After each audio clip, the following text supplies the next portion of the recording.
बाबा जी की साखी, दुख के पीछे छुपा सुख। एक बार एक व्यक्ति बाबा जी के पास आया। उसकी आंखों में आंसू थे। वह बोला, बाबा जी, मेरी जिंदगी में बहुत दुख है। हर रास्ता बंद लगता है, कोई उम्मीद नहीं बची। बाबा जी मुस्कुराए और बोले, बेटा एक बात बताओ, जब रात सबसे काली होती है क्या उसके बाद सूरज नहीं निकलता? वह व्यक्ति चुप रहा। बाबा जी ने कहा, दुख तो उस अंधेरे की तरह है जो हमें अपने भीतर के उजाले से मिलवाने आता है। संसार में कोई भी ऐसा नहीं जिसे दुख न मिला हो, लेकिन फर्क सिर्फ इतना है कि कोई उस दुख में डूब गया और कोई उसी दुख को सीढ़ी बनाकर ऊपर उठ गया। राधा स्वामी का नाम, बेटा, वो दीपक है जो तुम्हारे अंदर के अंधेरे को मिटा सकता है। नाम का सुमिरन करो, धीरे धीरे वो दुख जो अभी पहाड़ लगता है रुई की तरह हल्का हो जाएगा।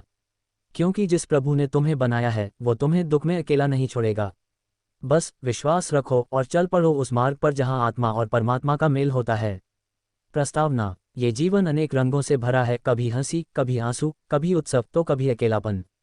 ऐसे में जब दुख हमें घेर लेता है तो हम अक्सर यह सोचते हैं कि क्या कोई रास्ता है इस अंधेरे से निकलने का। इस साखी में हम बाबा जी राधा स्वामी सत्संग के उन विचारों और शिक्षाओं को प्रस्तुत कर रहे हैं जो न केवल जीवन का मार्गदर्शन करते हैं बल्कि आत्मा को भी सच्चे अर्थों में शांति प्रदान करते हैं। योजक चिन्ह, योजक चिन्ह, योजक चिन्ह। अध्याय 1, दुख का पहला सामना। एक छोटे से गांव में वीरेंद्र नाम का एक व्यक्ति रहता था। बचपन से ही उसने कई संघर्ष देखे थे। पिता का साया जल्दी उठ गया, माँ बीमार रहती थी और खुद मेहनत मजदूरी करके घर चलाना पड़ता था।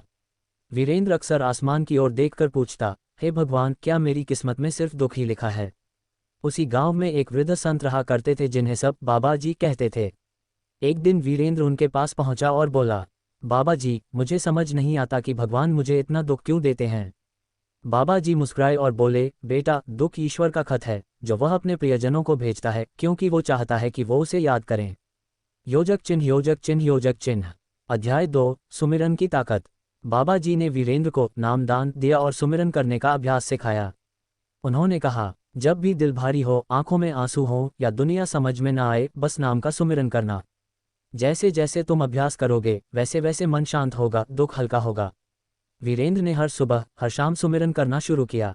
पहले तो कुछ न बदला, लेकिन कुछ ही सप्ताह में उसने महसूस किया कि वो अब छोटी छोटी बातों में दुखी नहीं होता। उसका मन मजबूत होने लगा था। योजक चिन्ह, योजक चिन्ह, योजक चिन्ह। अध्याय 3, जीवन की अग्नि परीक्षा। एक दिन गांव में भीषण बाढ़ आ गई। वीरेंद्र का घर, उसकी फसल, सब कुछ बह गया। वह फिर बाबा जी के पास पहुंचा, आंखों में आंसू लिए बोला, बाबा जी, अब क्या बचा? अब तो सब कुछ चला गया। बाबा जी ने उसका हाथ थामकर कहा, बेटा, सब कुछ चला गया पर तेरा विश्वास बचा है। और जहां विश्वास है वहां रास्ता है। जीवन की ये अग्नि परीक्षा है। याद रख, जब सोना तपता है तभी कुंदन बनता है। वीरेंद्र ने सिर झुकाया और फिर से सुमिरन में लग गया, इस बार और भी दृढ़ता से। धीरे धीरे गांव वालों ने देखा कि वीरेंद्र न केवल अपने लिए बल्कि अब दूसरों के लिए भी मदद करने लगा था। उसने अपना समय सेवा में लगाना शुरू कर दिया, किसी के घर की मरम्मत में मदद करता, किसी को खाना देता और हर किसी से कहता, सुमिरन करो, नाम का सहारा लो। ये सब अस्थायी है लेकिन नाम स्थायी है। योजक चिन्ह, योजक चिन्ह, योजक चिन्ह। अध्याय 4, सत्संग का संग और आत्मा का जागरण। अब वीरेंद्र ने सप्ताह में एक दिन गांव में सत्संग शुरू किया। पहले कुछ लोग आए, फिर धीरे धीरे भीड़ बढ़ने लगी। बाबा जी स्वयं एक दिन सत्संग में आए और बोले, जहां आत्मा प्रेम से भरी हो वहां प्रभु स्वयं खींचकर आते हैं। सत्संग वह आईना है जिसमें हम अपने असली रूप को देख सकते हैं। वीरेंद्र ने एक साधक के रूप में सेवा करते करते अपने भीतर आत्मा की उस पुकार को सुना जो कह रही थी, अब तू दूसरों का सहारा बन जैसे प्रभु तेरा सहारा बने। सत्संग में बाबा जी ने बताया कि मानव जन्म का एक ही उद्देश्य है, आत्मा को परमात्मा से मिलाना।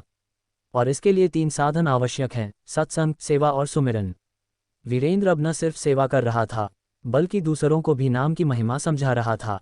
वह कहता, जब तुम सच्चे हृदय से सुमिरन करते हो तब तुम अपनी आत्मा को प्रभु से जोड़ते हो, और जब तुम सेवा करते हो तब तुम उस प्रभु की बनाई सृष्टि की सेवा करते हो। उसका जीवन एक उदाहरण बन गया। लोग उसे एक साधारण व्यक्ति नहीं, एक पथ प्रदर्शक मानने लगे। योजक चिन्ह, योजक चिन्ह, योजक चिन्ह। जारी आगे के अध्यायों में आएगा। कैसे वीरेंद्र ने संयम और समर्पण से एक साधक का मार्ग अपनाया, बाबा जी की गूढ़ शिक्षाएं, और अंत में आत्म साक्षात्कार का अनुभव, अंदर की आवाज और आत्मनिरीक्षण। एक शाम वीरेंद्र ध्यान में बैठा था। आंखें बंद थीं पर मन पूरी तरह जागृत। उसी मौन में उसे एक अंतर्ध्वनि सुनाई दी, तू अपने को जान, जितना तू बाहर देखता है उतना भीतर झांक, वहां तेरा असली घर है। वह आवाज बहुत कोमल पर शक्तिशाली थी। वीरेंद्र ने बाबा जी से इस अनुभव के बारे में पूछा। बाबा जी बोले, बेटा, यही आत्मनिरीक्षण की शुरुआत है। जब तू बाहर की दुनिया से आंखें मोड़कर अपने भीतर झांकता है, तब आत्मा तेरे सामने प्रकट होने लगती है। नाम का अभ्यास ही वो साधन है जो तुझे अपने अंदर की गहराइयों तक ले जाता है। बाबा जी ने उसे ध्यान की अगली विधियां सिखाईं, जिसमें मन को स्थिर करना, श्वास पर ध्यान देना और भीतर की नाद ध्वनि को सुनना शामिल था। वीरेंद्र ने अब प्रतिदिन कुछ समय सिर्फ आत्मनिरीक्षण में बिताना शुरू कर दिया। वह अब दूसरों को यही सिखाता, भीतर झांको। बाहर सुख ढूंढोगे तो निराशा मिलेगी, पर भीतर ईश्वर का खजाना भरा है, बस सच्चे दिल से पुकारो। अंतर की यात्रा और दिव्य अनुभव। अब वीरेंद्र की साधना गहरी हो गई थी। एक दिन ध्यान में बैठते ही उसे अपने शरीर का बोझ ही महसूस नहीं हुआ। ऐसा लगा जैसे आत्मा शरीर से निकलकर एक प्रकाश की ओर जा रही हो। वह प्रकाश बहुत मधुर, शांत और आकर्षक था। उसने बाबा जी से इस अनुभव के बारे में पूछा। बाबा जी मुस्कुराए, बेटा, ये वही मार्ग है जिसे संत जन अंतर यात्रा कहते हैं। जब आत्मा नाम के सहारे अंदर प्रवेश करती है, तब वह अपने मूल स्वरूप को देखने लगती है। वीरेंद्र अब नित्य इस अंतर यात्रा का अभ्यास करता। उसे भीतर आनंद की ऐसी अनुभूति होने लगी जो बाहर की दुनिया के किसी सुख से कहीं अधिक थी। वह कहता, ये शरीर अस्थायी है, ये संसार अस्थायी है, पर जो भीतर है वह अमर है, वह प्रेम है, वह प्रकाश है, वही प्रभु है। अब वह सत्संग में बैठकर केवल प्रवचन नहीं करता था, बल्कि अपने अनुभवों के माध्यम से लोगों को प्रेरणा देता था। कई लोग उसके पास आते, दुख सुनाते और फिर सुमिरन व सेवा का मार्ग अपनाते। आत्मा और परमात्मा का मिलन। वीरेंद्र की साधना अब उस मुकाम पर पहुंच चुकी थी जहां शब्द नहीं, सिर्फ अनुभव बोलते थे। एक सुबह जब वह ध्यान में बैठा तो उसे भीतर एक दिव्य नाद सुनाई दिया। वह आवाज किसी वाणी की नहीं, आत्मा की पुकार थी। वह नाद उसे ऊपर की ओर खींचता गया।